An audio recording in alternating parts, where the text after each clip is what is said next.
Pada tanggal 24 Rajab 1181 Hijriah nih, yang bertepatan pada tanggal 23 Oktober 1771 Masehi, rombongan Sultan Syarif Abdurrahman Al-Qadri membuka hutan di persimpangan 3 sungai. Yang pertama, Sungai Landak. Yang kedua, Sungai Kapuas Kecil. Dan yang ketiga, Sungai Kapuas. Untuk apa? Untuk mendirikan balai dan rumah sebagai tempat tinggal, dan tempat tersebut diberi nama Pontianak. Berkat kepemimpinan Sultan Syarif Abdurrahman Al-Qadri ini, kota Pontianak menjadi kota yang berkembang, menjadi kota perdagangan dan pelabuhan. Tahun 1192 Hijriah, Sultan Syarif Abdurrahman Al-Qadri dinobatkan sebagai Sultan Pontianak pertama. Letak pusat pemerintahan ditandai dengan berdirinya Masjid Sultan Abdurrahman Al-Qadri dan Istana Qadriyah yang sekarang terletak di Kelurahan Dalam Bugis, Kecamatan Pontianak Timur. Kota Pontianak adalah ibu kota Provinsi Kalimantan Barat.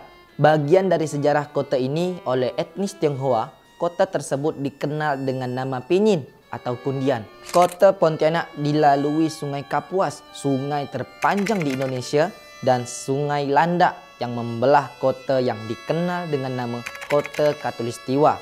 Sejarawan Belanda V.J. Ford dalam bukunya Borneo Western Efteling menulis sejarah pendirian kota Pontianak ini dengan versi yang berbeda-beda. Ia menyebut bahwa Belanda masuk ke Pontianak ini dari Batavia pada tahun 1194 Hijriah atau 1773 Masehi. Disebutkan Syarif Abdullah adalah putra ulama Syarif Husain bin Ahmad Al-Qadri, atau versi lainnya kita menyebut Habib Husain. Syarif Abdullah meninggalkan kerajaan Mempawah dan merantau. Ia tiba di Banjarmasin dan menikah dengan adik Sultan Banjar Sunan Nata Alam, dan ia pun dilantik sebagai seorang pangeran. Dia berhasil dalam perniagaan, lalu ia mempersenjatai kapal pecalang dan perahu lancang. Untuk apa? Untuk melawan Belanda. Dibantu Sultan Pasir, Syarif Abdullah membajak kapal Belanda dan juga kapal Inggris di dekat Bangka. Dengan kekayaannya, ia kemudian mendirikan pemukiman yang menjadi pusat perdagangan yang kini dikenal dengan nama Pontianak. Nah, sekarang kita akan beralih ke asal-usul nama kota Pontianak. Selain sejarah didirikan kota Pontianak, terkait nama kota ini, ada beberapa versi cerita tentang asal-usul nama Pontianak nih.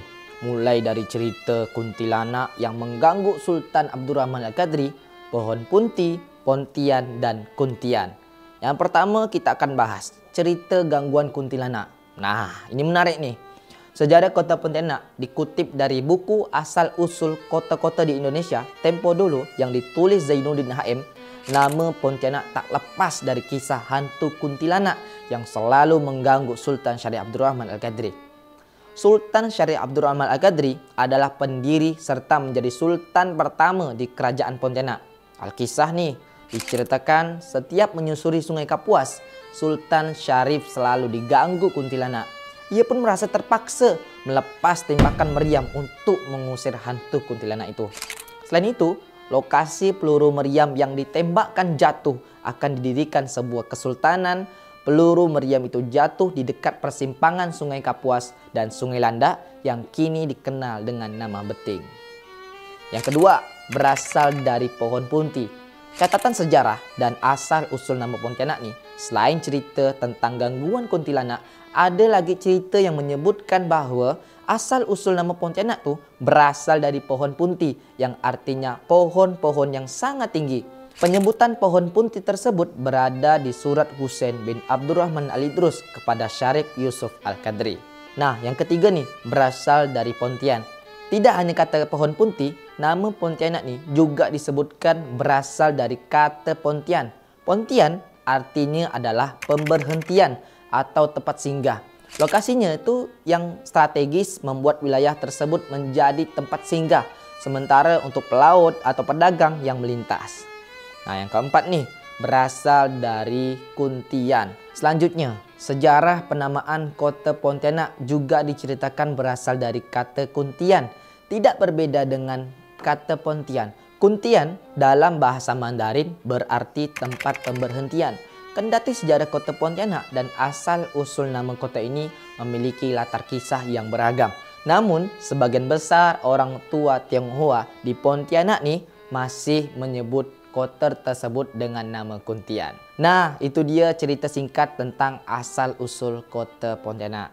Nah, sebelum saya tutup nih, saya ada pantun untuk hari jadi kota Pontianak. Apa pantunnya? Oke, ada kata melompat-lompat.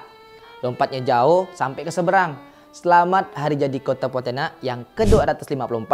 Semoga makin jaya dan berkembang. Saya Al Farizi, pamit undur diri. Melayu TV, kita serumpun.